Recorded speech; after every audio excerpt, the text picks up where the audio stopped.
Отпустить mo nanu, a now pravdu, zakrikuladok millionera. I sud zamok. The grand marble hallway of the Von mansion shimmered in the morning light, its silence broken only by the faint echo of hurried footsteps. Emma walked carefully, her plain shoes clicking softly on the polished floor as she carried a tray of breakfast for Sophia. The mansion was enormous, cold, and intimidating, a place that never quite felt alive since Mrs.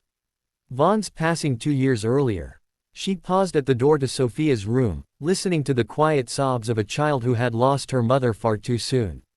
Emma's heart ached. She knew pain, loss had followed her like a shadow. Opening the door gently, she whispered, "Good morning, sunshine." Sophia peeked out from under the blanket, her tear-streaked face glowing faintly in the soft light. "You always call me sunshine," she murmured. "Because you are," Emma smiled, setting the tray on the bedside table. Even on cloudy days, that simple warmth began to thaw the frost in the mansion. Emma spent her mornings braiding Sophia's hair, teaching her to draw, and reading stories about faraway lands. She filled the empty halls with laughter that even the staff hadn't heard in years. But one person seemed untouched by it, Richard Vaughan himself. The powerful billionaire appeared distant and stern, his face carved with control. Every evening he returned from meetings and found them, Emma and Sophia, painting stars on the wall or baking cookies. He'd stand silently in the doorway, his eyes unreadable. "Mr. Vaughan," Emma would say politely, straightening up. He'd nod curtly, "Miss Moore," and retreat to his office. Yet something in his gaze lingered. He noticed how gently she guided his daughter, how patiently she listened, how naturally she smiled, something the house hadn't seen in years. Days passed into weeks, and the bond between Emma and Sophia grew unbreakable. One rainy afternoon, when thunder rattled the windows, Sophia ran into Emma's arms, trembling. "Don't leave me like Mommy did," she whispered. Emma froze, her heart twisting. "I promise I won't," she said softly. That promise would soon be tested in ways neither of them could imagine. Because outside, unseen by both of them, someone was watching. A man in a black car parked across the street, snapping photos through the window.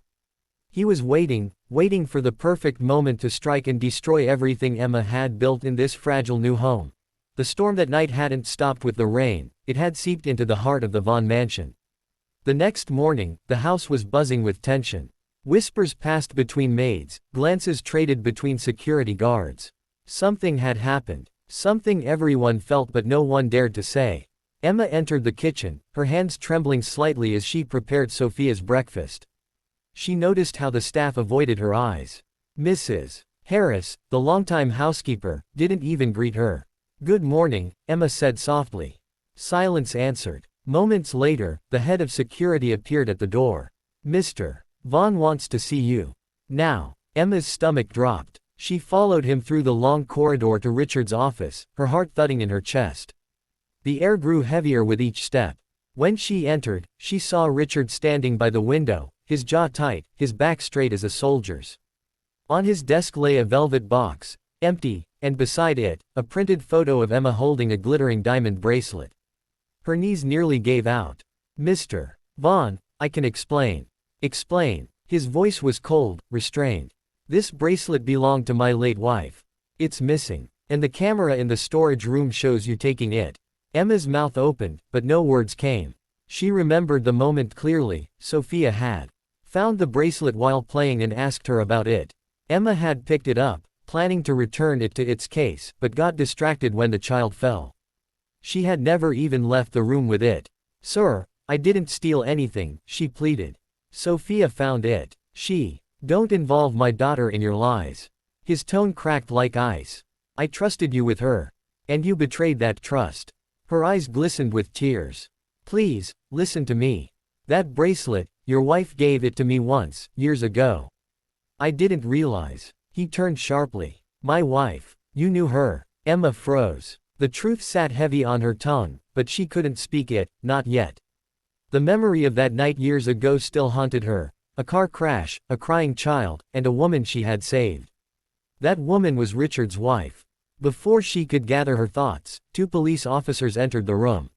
"Miss Emma Moore, you're under arrest for the theft of private property." Sophia appeared at the door, clutching her stuffed bear, eyes wide with fear. "Nanny," she whispered. Emma tried to reach her, but the officers pulled her away. "Sophia, it's okay, sweetheart," she said, forcing a smile through tears. "I didn't do anything wrong." Richard stood frozen, his fists clenched, his expression unreadable.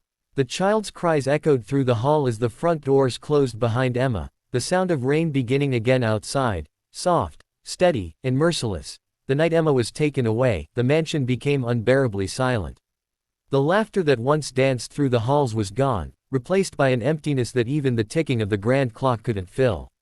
Sophia refused to eat. She sat by her window, clutching the stuffed bear Emma had given her, staring out into the rain as if waiting for her nanny to return.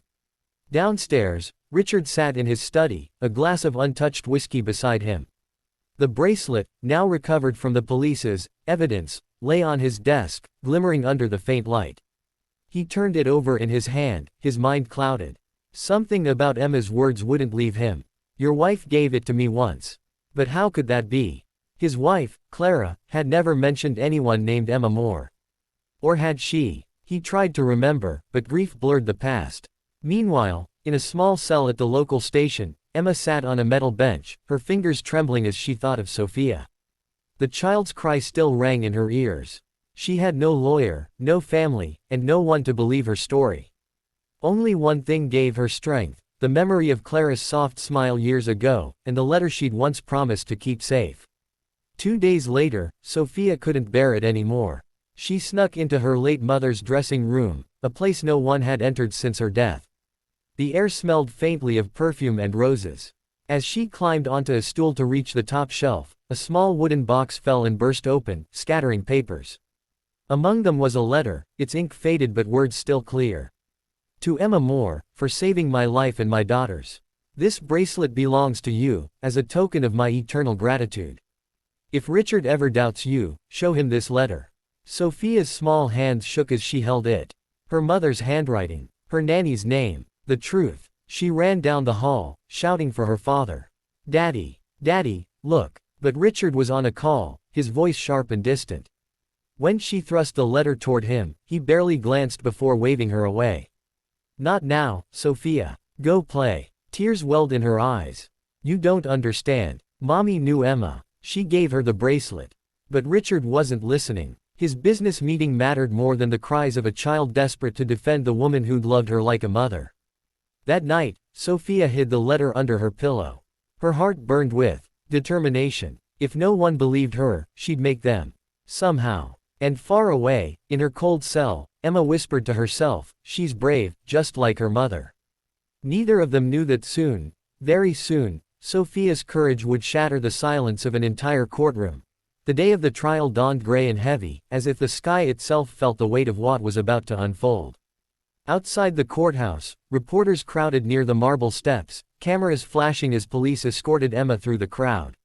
She kept her head low, her wrists trembling beneath the cold cuffs. Every flash of light felt like a dagger of shame. Inside, the grand courtroom was filled to capacity, journalists, society elites, and curious onlookers who whispered the same cruel phrase, "The nanny who betrayed the Vaughns."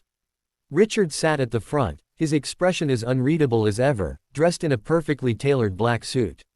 To everyone else, he looked calm and composed. But inside, he was a storm of regret and doubt. His daughter hadn't spoken to him for days, and the guilt of that silence clung to him like a shadow.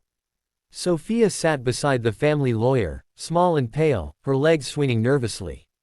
In her hands, she clutched something hidden, her mother's letter. She'd kept it safe for this moment, just as Emma once promised to keep her safe.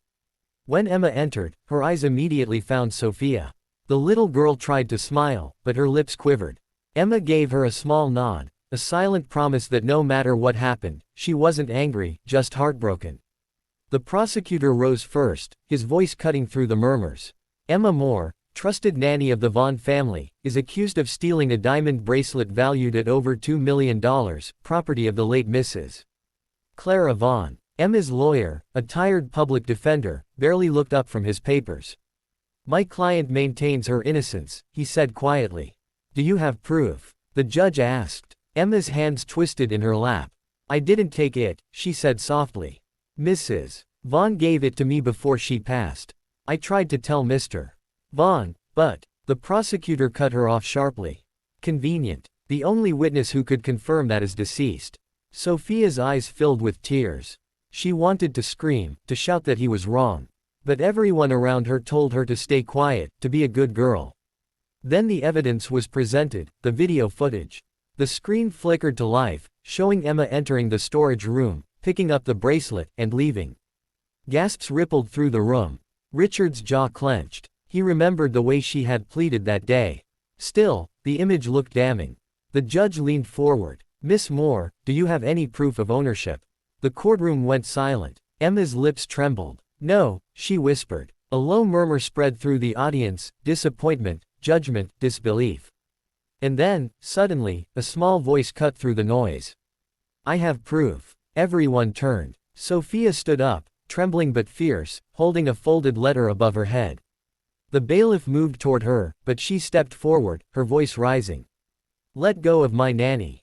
I know the truth." The judge's gavel struck the desk. "Order." But Sophia's words echoed, unstoppable. "My mommy wrote this. She said the bracelet belonged to Emma. You're all wrong." Her small frame shook as she walked to the front and placed the letter on the judge's desk. The courtroom fell utterly silent. Even the reporters stopped writing. The judge unfolded the paper, reading slowly, the color draining from his face as he reached the signature at the bottom, Clara Vaughn. Gasps filled the air again. The prosecutor looked stunned. Richard rose from his seat, his throat tightening as he realized what his pride had blinded him to. Emma's eyes filled with tears. Sophia ran to her, clutching her waist. "I told you, Nanny. I told you I'd help." The judge's voice broke the silence. "This letter changes everything." Richard's hands shook as he whispered, "My God, what have I done?"